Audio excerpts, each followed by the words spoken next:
Good morning, boys and girls. Welcome to term 2. I hope that you had a happy and safe holiday and a nice restful break at home. And we're gearing up to get ready to have a big term, and hopefully we can get back to school soon.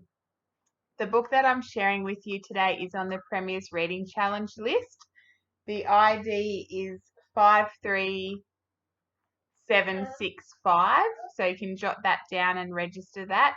I do hope you've been keeping up with your reading, but if you haven't over the holidays, it's not a big deal. You can easily start again this term and just keep going. And we have until August to finish the Premier's Reading Challenge. And also just keep jotting down all the books that you're reading at home for your Star Reader booklet for Mrs Allen. So you can put this one on there as well. So this book is called Cinderella, an Aussie Cinderella, and it's written by Tom Champion. It's very funny.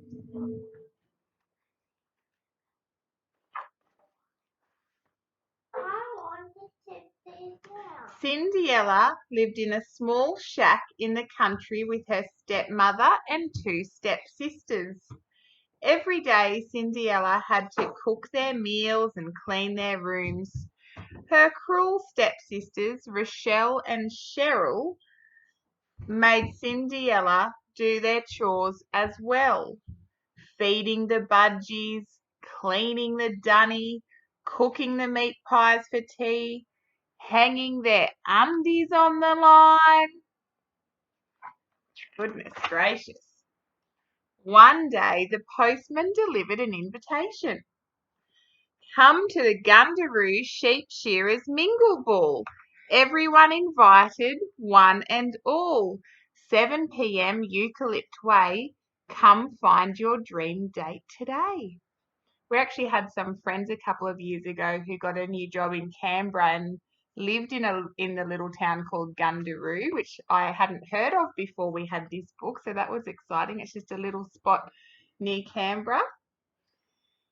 There's no chance you're going to the ball, Cinderella, cackled her stepmother. All afternoon, Cinderella heard her stepsisters and stepmother laughing as they got ready for the ball.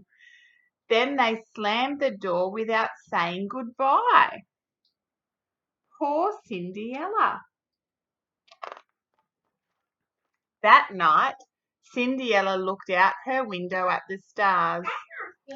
This ain't fair, Dinkum, she sighed. Suddenly, one of the biggest stars in the great bush sky seemed to be getting closer. It flew into her room with a blinding flash. A smiling stranger stood before her.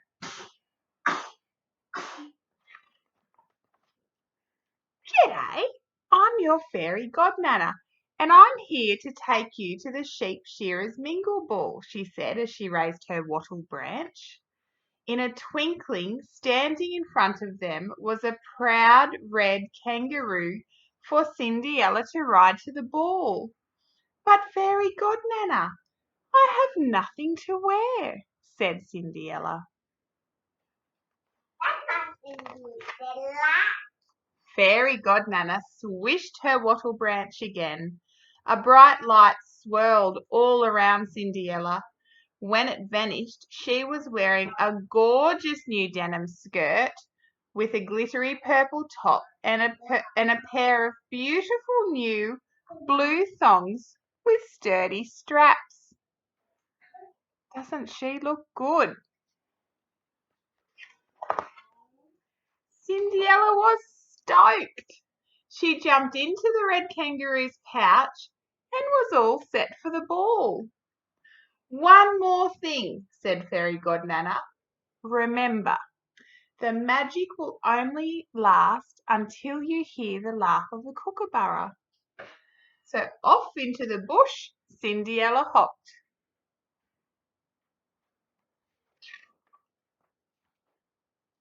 There it was, Eucalypt Way, with the sign, Sheep Shearers Mingle Ball, here tonight. The Sheep Shearers Mingle Ball was in full swing. Doesn't that look like a hoot? The moment Cinderella stepped inside, the whole room stopped and stared at her. "Who's that, Sheila?" called out one of the shearers. No one even noticed Rochelle and Cheryl in the corner, and they didn't recognise Cinderella without her dirty clothes and broom. She's a bit of a star. Steve, the best sheep shearer in Gundaroo, was entranced. He crossed the crowded room to talk to Cinderella. "How about a dance, love?" he said. "Oh, I reckon," replied Cinderella, blushing. It was magic. They danced and danced. She felt like they were the only two people in the world.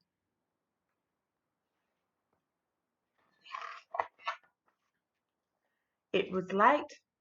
Cinderella and Steve had been dancing and laughing all night.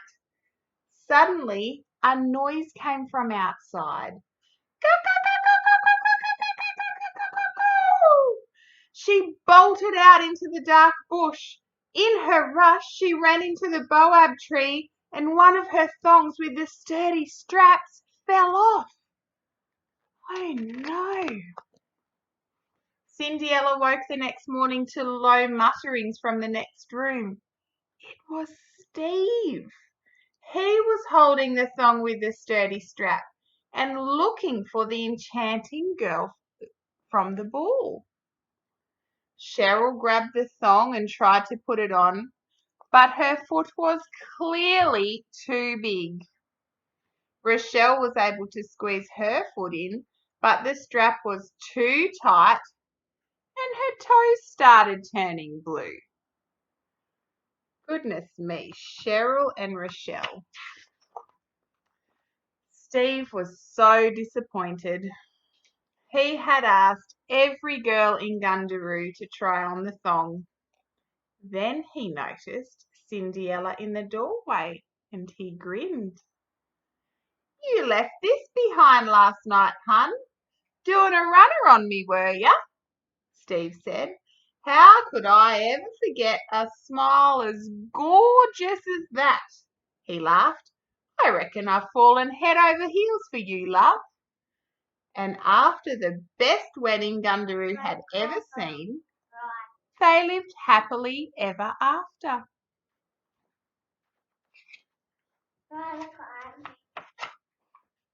There they are having a barbie with their mates and a couple of sheep hanging around. There you have it.